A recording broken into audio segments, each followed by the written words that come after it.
It's the most wonderful thing, that the Creator opened this way for us to be able to communicate and to talk in such a wonderful way. It's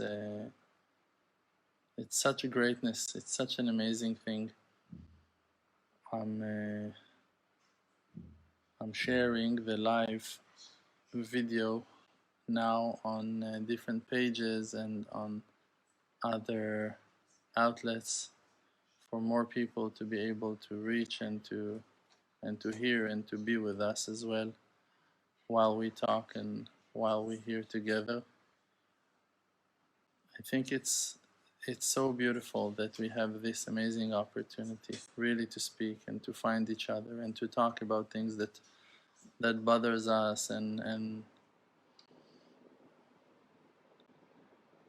in so many ways I know about myself that I'm not perfect, that I'm not doing things right, that I have many mistakes, and that many things I'm doing wrong, and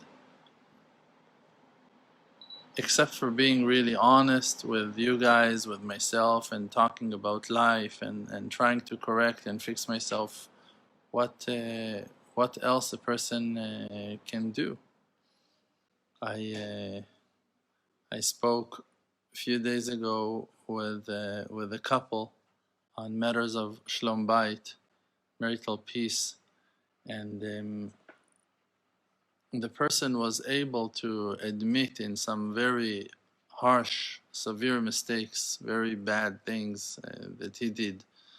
But in a very humble way, he was able to admit and to say, I'm sorry, and I was wrong, and I failed, and I took advantage of my power, of whatever. And I respected him for that in such an enormous way. I really felt that I appreciate him for being so honest. And why? Because think about it, like, he haven't done anything good, he haven't done anything right, he just failed and then failed again and then failed and was disappointing and hurting, and he was very wrong. What did he do? He was able to say the truth. Yes, I'm sorry. It's like, it's the minimum. But if we will look around us, we will see that even that minimum of being honest and admitting the truth of us being wrong and making mistakes and failing, you can barely find people who are able to do so, who are able to take responsibility on their own mistakes and failures. And that's the greatness of a person, that he's choosing to follow the truth to the path that truth will lead him. Sometimes a person can apologize, and because of that apology, the other one will forgive him. The other one will say, you know what? If you are now admitting that you did that thing to me, I will never speak with you ever again. And you should accept it, and you should appreciate the honesty of that person to tell you that he is not willing to talk to you anymore. And in a very humble and humbling way, you need to walk away and to accept the separation and to accept the fact that you hurt a person that you love so much, that you care for, that you want his to be close to him, that you don't want him to walk away. Sometimes you don't have anything to do. Sometimes you just need to mourn. Sometimes you just need to be humbled by life in a very harsh way. And to be able to do so, I think that's a very high level of a human being. And sometimes the ways of life are taking us to places that are very humbling. We can see certain destructions that we created, horrible things that we made in our life, that we burnt our lives, that we hurt people that we care for so much, so badly. And it's humbling. Now, if you ask me, so it's not a punishment for the sins, and it's not a way of paying back for bad things that you've done. It's just a real big gift and favor that the Creator is doing with you, with us, with every one of us, for exposing the truth and revealing it to us before we die, while we are alive. Because after death, if a person will be rebuked in Judgment Day, in the world to come, if a person will stand for a trial, and over there they will tell him, you did this, you did that, you were selfish, self-centered, you were lying, you were not honest, all those bad things that you will hear about yourself, how will they help you to correct yourself? They will not. They will just pour a huge amount of shame on the person, and he won't be able to hide over there in Judgment Day, because in Judgment Day, it's written, the verse is saying, Sof davar hakol nishma. In the end of everything, everything will be heard. Everything will be heard. All the truth.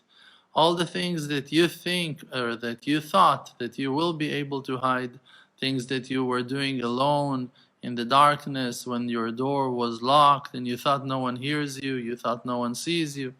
The walls of your house, the blankets, your coverings will testify against you and will say the truth. Now, to be judged in that way in the world to come, to be totally exposed in the world to come in front of infinity, in front of God, in front of everything that ever exists in the world, is very humiliating. But what's the result except for shame? What's the result? There is no positive outcome of that shame. So, as a punishment to someone you hate, to someone you want to be exposed, to someone who hurt you and is refusing to admit and denying his crimes and sins. So, okay, so that shame is his share, supposed to be. That's what he deserved, to be exposed. But for a person who is willing to fix, the gift of being rebuked and taking the lesson and accepting it while you are alive is the greatest level of mercy and kindness that you can experience in this lifetime. Because if you are a person of truth and you are able to admit the truth and to accept it, when you hear it in this lifetime, you are able to correct. You have a chance to do something with that shame, That is something that you cannot do in the world to come. In the world to come, it's only the humiliation. But here you have the ability to apologize. You have the ability to walk back and to try to fix and to correct your actions and never to do it again. Or to go and consult with an expert or with a wise person or with your partner or with the person that you hurt him, and to try to compensate him or to please him or to ask for his forgiveness or to try to prove yourself that you want to be better and to try to improve. All those things cannot happen in the world to come. But in this lifetime, and that's the purpose of this lifetime, that a person will be a person of truth, no matter how low we reached. And in our generation, it's not hard to get low. It's very easy. You born low. You come to the world from the back door. It's a very, very humbling world. People fail and fall and crash and reaching rock bottom in a very young age.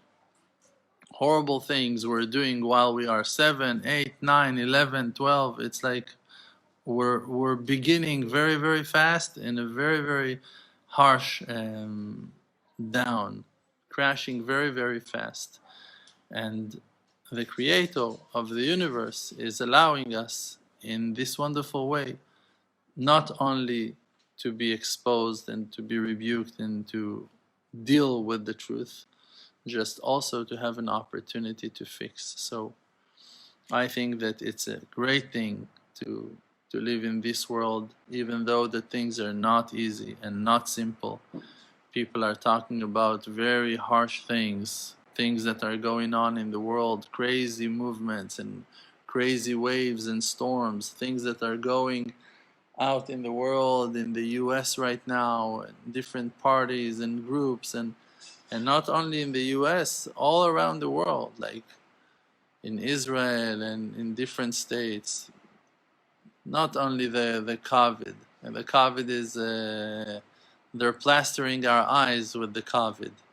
Real things are taking place under the behind the walls, behind the curtains, things that we're still not aware of, things that we're still not really dealing with or able to deal with.